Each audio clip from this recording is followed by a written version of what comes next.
Kaixo, ongi etorri Mondragoldingoako bideo eskoletara. Bideo honetan, gaztelerazko depende de forma euskaraz nola erabili ikasiko dugu. Askotan, zailtasunak izaten ditugu esamolde honekin.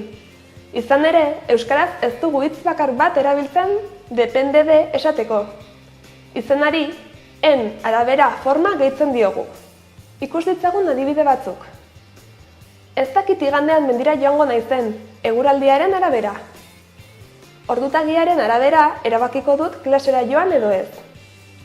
Zenbat denbora beharko duzu etxera iristen? Ez dakit, trafikoaren arabera.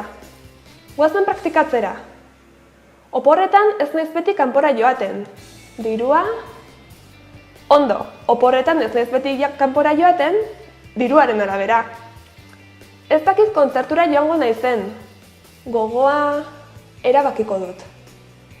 Bai, ez dakit kontzertura joango naizen. Gogoaren arabera erabakiko dut. Ziur aski afarira berandu iritsiko naiz. Bilera? Primeran, ziur aski afarira berandu iritsiko naiz. Bileraren arabera. Kontuan izan, en arabera forma izenarik gehitzen badiozu, primeran egingo duzu. Hurrengora arte!